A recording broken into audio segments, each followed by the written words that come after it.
Welcome back to the channel and welcome back to another quick pick prediction video.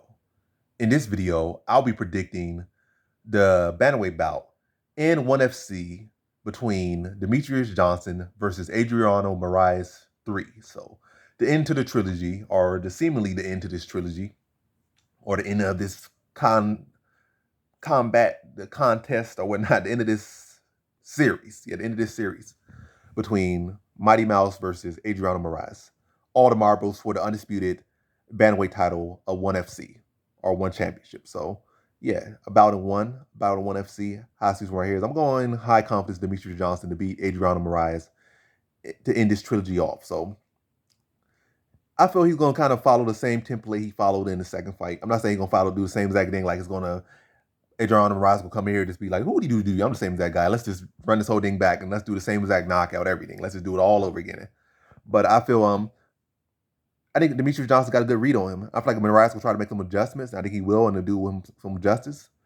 But I mean, this past victory, this ain't my whole. This is a quick bit. This ain't me saying, oh, this is how Moraes should win. This is how he should win. But this is me saying, this is how I think they're gonna play it or how it's gonna play out. And I think I think Mighty Mouse will win. I think I'm gonna say fourth round stoppage, maybe a little bit early, maybe a little bit later. But I think that's part of how it will play out. Is the fact that we'll be in the later rounds. I think it'll be a quick knockout. I think it's gonna play out a little bit, maybe even go to a decision. But I think Mighty Mouse feels like, part of his approach is that he's not going to just rely on this approach, but it definitely will be a factor that he'll look to push and make Moraes work on the feet, in the grappling, anywhere this fight is, he's going to make him work. When Moraes is maybe he's landing some clean shots on Moraes, and Moraes tries to clinch him up to slow him down. Again, throwing knees to his body, constantly touching him, tapping him, kicks to the body, in the clinch, don't like slipping a little tricky knees he got up into his body. Just keep making Moraes wear damage and make him have to work.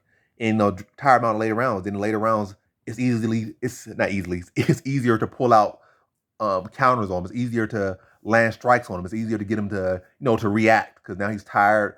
Like now he's biting on stuff more. He's tired, and when you're tired, you bite on stuff. You can't recover back to your defense as much. Your footwork not there as much. He's still a big long guy, but now he's not a big long guy that knows how to use his reach. He's not using his footwork. He's not on his toes, bouncing around, dancing around, moving, throwing kicks. And now you got a tall guy that knows how to move and knows how to be long.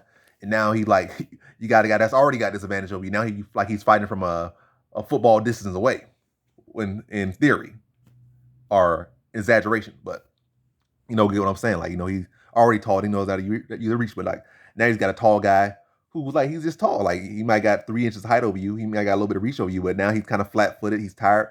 And similar to this last fight, he gets tired now. Mighty Mouse starts to turn it up on him. He becomes more the aggressor now as the fight goes on. Yeah, he becomes the aggressor more as the fight goes on more. And the finish is able to materialize. Is Moraes not able to defend himself well? He's not able to get back to his defense as well. He becomes flat-footed and he becomes more of a easy target as the fight goes on. And not is able to respond as well. And Mighty Mouse, as we know, is a cardio machine, the most technical fighter of all time in MMA history. And you see a fighter that's compromised in any way, he's gonna be able to go for the kill. All-time great fighter. I think he will do all-time great things and would add another great win to his resume and gets Moraes out of there in the fourth round. I'm gonna say TKO. I'm not saying submission or anything. But Mighty Mouse, he always gonna do the spectacular. If he sees opening, he might go for a sub and get Moraes out. I'm not saying he's gonna go out there like some low-level guy or some guy that's not great like he is and try to jump on submission and be spectacular and then end up on bottom and then lose the fight or run to another knee. But hey, I wouldn't be surprised if he goes for a sub. I wouldn't be surprised if he had Moraes tired. Then Moraes is trying to hit a sweep and he runs the knee into his face and even more so gets revenge for that first loss. The first loss, it wasn't just a knee. It was a knee when Mighty Mouse was trying to hit a sweep. He timed him and set him up with a knee. I wouldn't be surprised if Mighty Mouse set him up with a knee when he already has him tired. Maybe Moraes is maybe he dropped Moraes, then Moraes trying to get back up, or trying to hit a sweep and Mighty Mouse intercepts him with a knee. I wouldn't be surprised. But definitely expect another amazing fight from both guys. But Mighty Mouse is coming on top. The war of attrition, the more technical fighter, the more experienced fighter, more accomplished fighter. And now especially having that win over has even more intel and successful intel and will come in here and will be able to extend them, drown them, and beat them and get them out in the distance. So in this one, I have Demetrious Mighty Mouse Johnson via fourth round TKO.